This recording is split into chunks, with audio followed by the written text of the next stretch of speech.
Bapak, Ibu, Saudara yang terkasih di dalam Tuhan Yesus Kristus, Salam, salam bahagia. Menurut pemahaman saya, pada dasarnya setiap orang mendambakan di dunia ini selalu hidup dalam perdamaian, di dalam kerukunan, di dalam ikatan persaudaraan antar sesama manusia, apapun latar belakangnya.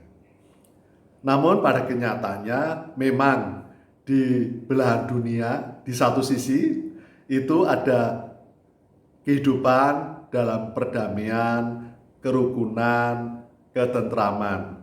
Ada ikatan persaudaraan antar sesama apapun latar belakangnya. Namun pada kenyataannya di belahan dunia di sisi yang lainnya ada konflik, ada perselisihan, bahkan juga ada peperangan. Dan ironinya, konflik, perselisihan, bahkan peperangan bisa terjadi karena latar belakang niat baik.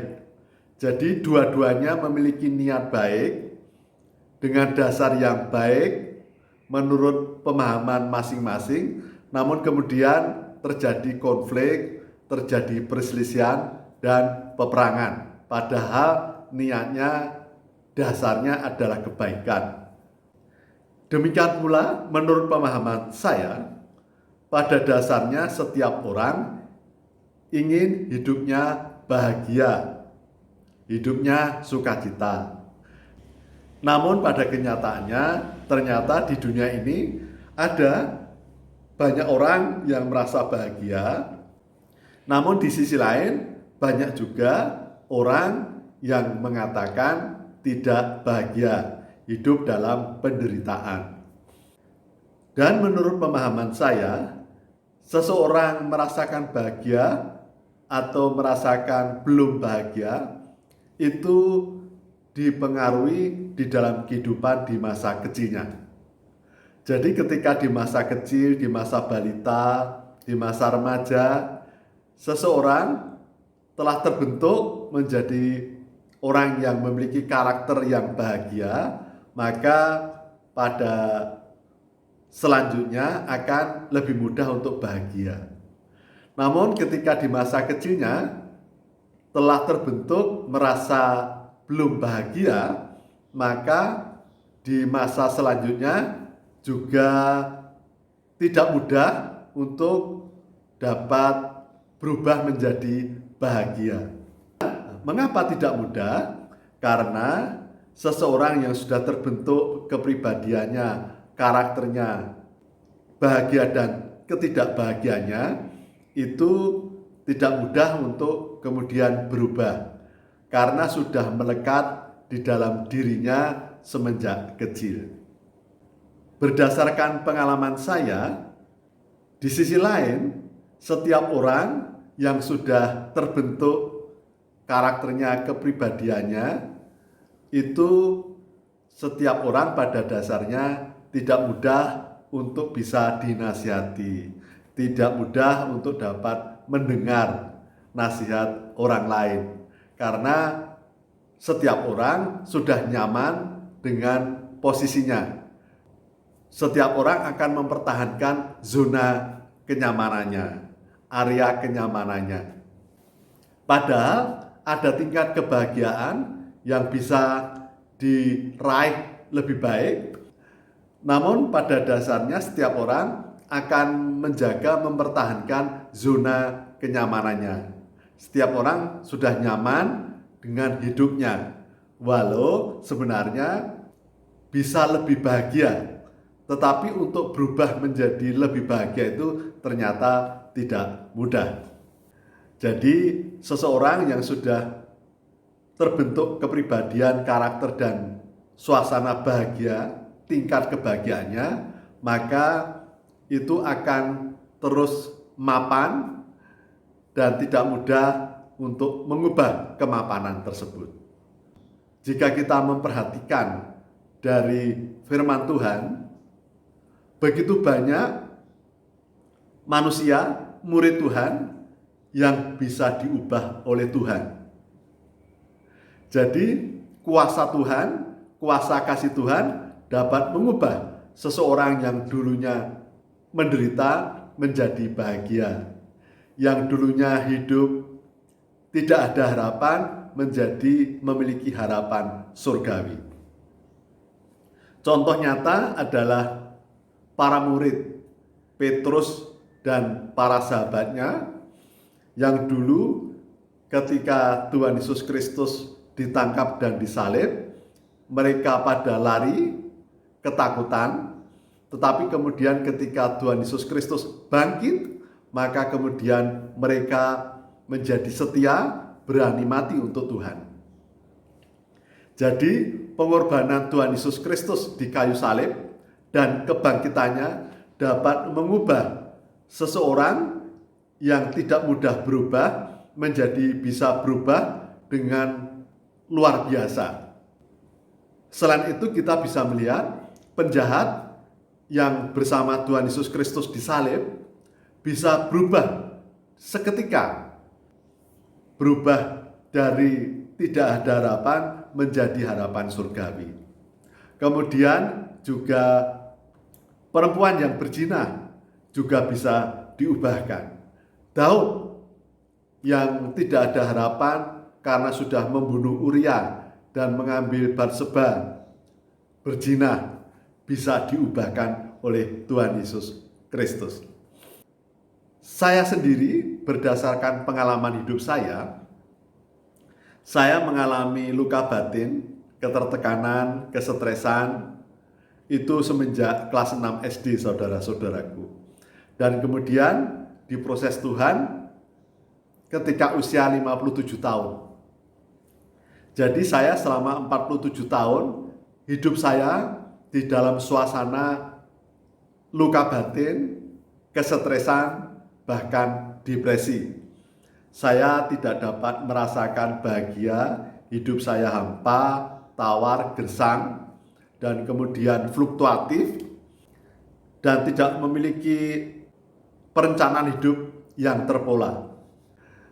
Dan lebih aneh lagi, saya dulu meminta pada Tuhan agar hidup saya tidak menjadi pejabat, tidak menjadi orang kaya.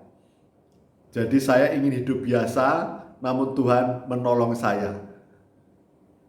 Saya ingin Tuhan memberikan hidup yang sulit di dalam hidup saya, namun Tuhan menolong saya. Dan ketika umur saya 57 tahun, Tuhan berbelas kasih kepada saya. Tuhan mengubahkan saya yang hidupnya tawar gersang hampa, dan kemudian Tuhan memberikan hati yang dapat merasakan kebahagiaan, dapat merasakan sukacita. Jadi saudara-saudaraku, di dalam Tuhan Yesus Kristus tidak ada yang mustahil. Jadi saudara-saudaraku, apabila saat ini saudara-saudaraku merasa menderita, merasa susah hati, bahkan mengalami luka batin, luka jiwa, stres, depresi, maka saudara-saudaraku, datanglah kepada Tuhan Yesus Kristus. Datanglah dengan sepenuh hati, tidak datang dengan setengah-setengah. Kalau datang kepada Tuhan setengah-setengah, maka itu percuma, saudara-saudaraku. Jadi bagaimana datang kepada Tuhan dengan sepenuh hati? Yaitu kita sungguh mengakui atas segala kesalahan dan dosa-dosa. Saya mengakui dan menyerahkan segala kesalahan dan dosa-dosa saya kepada Tuhan. Jadi saya mengaku di hadapan Tuhan dan manusia, saudara-saudaraku, semua kesalahan dan dosa-dosa saya, kemudian saya bertobat dan benar-benar hidup dalam jalan Tuhan. Berusaha hidup taat dan setia, hidup kudus. Dan saat ini di dalam proses 4 tahun, jadi 57 tahun, saya diproses selama 3 tahun. Memang prosesnya sangat tidak mudah, tidak nyaman, karena saya orangnya tegar tengkuk. Jadi ketika Tuhan datang kepada saya dengan lembut hati, tetapi saya tetap tegar tengkuk, saya hidup menurut kemauan saya sendiri.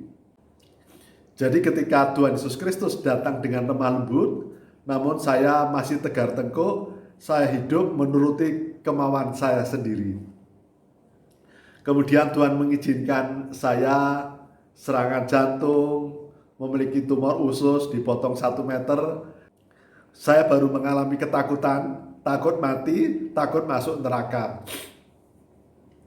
Nah, semenjak itulah saya diproses Tuhan selama 3 tahun, pemulihan jantung saya, pemulihan saluran pencernaan saya, dan usia 60 tahun saya bisa merasakan damai sukacita dan bahagia di dalam Tuhan. Jadi saudara-saudaraku, saya memang terlambat. Karena usia 60 tahun baru bisa merasakan bahagia. Oleh karena itu saudara-saudaraku, saya berpesan dan mengajak kepada saudara-saudaraku, jangan menyanyiakan kesempatan. Hiduplah di dalam Tuhan, taat dan setialah kepada Tuhan, berusahalah hidup kudus. Jangan hidup Kristen yang suam-suam kuku seperti saya dulu. Saya dulu aktif di gereja, aktif beribadah, aktif pelayanan, tetapi saya belum sepenuh hati hidup di dalam Tuhan. Sehingga hidup saya menderita, saya mengalami luka batin, kesetresan, dan depresi berkepanjangan. Namun ketika saya benar-benar bertobat, mengakui dosa-dosa saya, kemudian hidup taat dan setia, maka kemudian tidak ada yang mustahil di hadapan Tuhan. Di usia 60 tahun Tuhan mengubahkan saya yang menderita hampa tawar gersang dapat hidup merasakan kebahagiaan dan sukacita surgawi. Bahkan saya mendapatkan harapan indahnya surga bersama Tuhan. Marilah kita benar-benar hidup taat dan setia, hidup kudus, hidup menjadi garam dan terang. Jangan sampai kita hanya dipandang orang kelihatan baik, tapi di dalam hati kita tidak hidup setia di dalam Tuhan. Karena Tuhan tahu, saudara-saudaraku, Tuhan tidak bisa dibohongi. Tuhan tahu kita jujur atau tidak, hati kita bersih atau tidak. Jadi saudara-saudaraku, jangan sia-siakan kesempatan hidup ini, bahwa hidup ini bisa bahagia dan kita bisa merasakan indahnya surga, damai sukacita surgawi di dalam Tuhan Yesus Kristus. Demikian yang dapat saya sampaikan. Salam, salam bahagia, Tuhan memberkati.